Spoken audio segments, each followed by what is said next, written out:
মানুষ সৃষ্টির সেরা জীব, কিন্তু কোরআন হাদিসে কিন্তু জিনের কথা স্পষ্ট উল্লেখ রয়েছে। জিন জাতীয় মহান আল্লাহরই সৃষ্টি। আপনি ভূতে বিশ্বাস নাই বা করতে পারেন, তাই বলে আপনি জিনকে অস্বীকার করতে পারবেন? কখনোই না। আর ঠিক সে কারণেই আজও আমাদের আশেপাশেই ঘুরে বেড়ায় অসংখ্য দুষ্ট জিন আর অতৃপ্ত আত্মা। চাঁদপুর জেলার এক ব্যক্তি আমাদের সাথে শেয়ার করেছেন তার বাস্তব জীবনের সাথে ঘটে যাওয়া এমনই একটি গাহিন করা ঘটনা। আমি বাপ্পি খান, পুরো সময়টা জুড়ে রয়েছি আপনাদের সাথে। চলুন কথা না বাড়িয়ে শুরু করা যাক।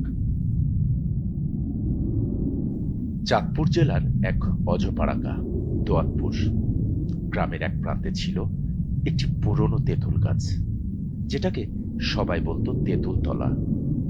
দিনের বেলা কেউ ওদিকে গেলেও সন্ধ্যা নামলেই জায়গাটা হয়ে উঠত জনশূন্য। কুসংস্কারে বিশ্বাসী গ্রামের লোকেরা বলতো ওখানে রাতে কেউ থাকে না, কিন্তু কিছু একটা থাকে। রাহাত শহরে বড় হওয়া এক তরুণ।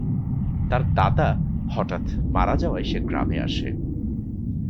গ্রামের এসব ভুতুড়ে গল্প তার কাছে হাস্যকর। সে গ্রামের ছেলেদের কাছে শোনে দোয়াতপুরে আজও তেঁতুলতলার ভৌতিক কাহিনী চলে। রাহাত মজা করেই বলে, ভূত টুত কিছু নেই, আজ রাতেই আমি ওই তেঁতুল গাছের নিচে গিয়ে বসে থাকবো, কেউ চ্যালেঞ্জ দিতে চাস?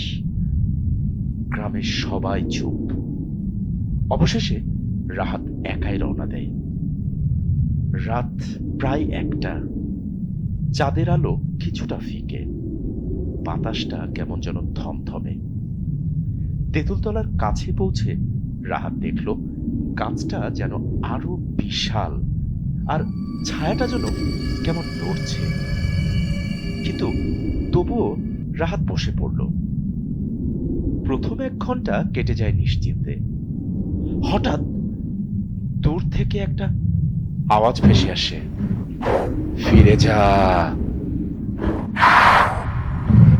রাহাত উঠে দাঁড়ায়, ভাবে কেউ হয়তো ভয় দেখাচ্ছে, কিন্তু চারপাশে তো কেউ নেই।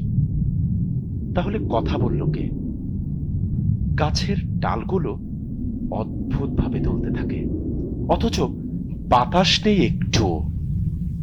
হঠাৎ ঠান্ডা একটা হাওয়া গায়ে লাগে রাহাতের, আর তার ঘাড়ের পেছনে কিছু নিঃশ্বাস অনুভব করে সে। ঘুরে তাকায়, কিন্তু কেউ নেই। মাটিতে তার ছায়া ছাড়া আরো একটা ছায়া দেখা যাচ্ছে, মাথা নিচু করে দাঁড়িয়ে আছে।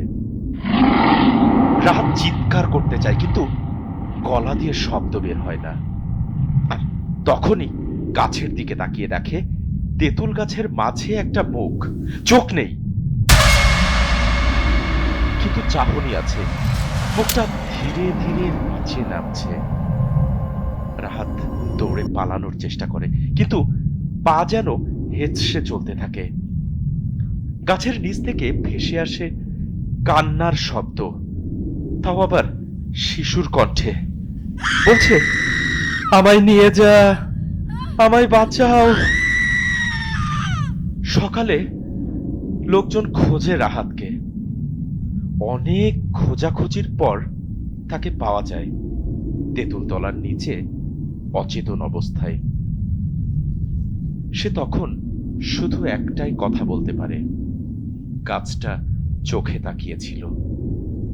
এরপর থেকে তেঁতুলতলা আরো ভয়ানক হয়ে ওঠে। কেউ আর সেদিকে ভুলেও যায় না, এমনকি দিনের বেলায়ও না। আর রাহাত, সে ফিরে গেল শহরে, কিন্তু আর স্বাভাবিক হয়ে উঠল না। রাতে সে এখনো ঘুমের মধ্যে বলে ওঠে, আমি তাকিয়েছিলাম আর ও ও ও আমাকে দেখছিল। কেমন যেন আনমনা, অচেনা রাহাত। দিন দিন তার পরিবর্তনই শুধু আসতে থাকে, অথচ এই রাহাতই কিছুদিন আগে ছিল কতই না স্বাভাবিক। একটি তেঁতুলতলা বদলে দিল রাহাতের পুরো জীবনটা।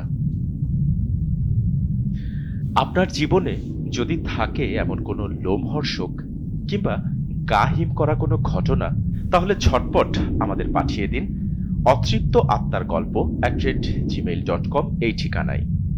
আমরা আপনার সেই ভয়ের গল্পটি তুলে ধরব আমাদের শ্রোতাদের কাছে। আপনার সুবিধার্থে মেইল অ্যাড্রেসটি ডেসক্রিপশন বক্সে দেয়া হলো। বাই দ্য ওয়ে, আপনার পেছনে সাদা কাপড় পরে কে দাঁড়িয়ে আছে দেখুন তো।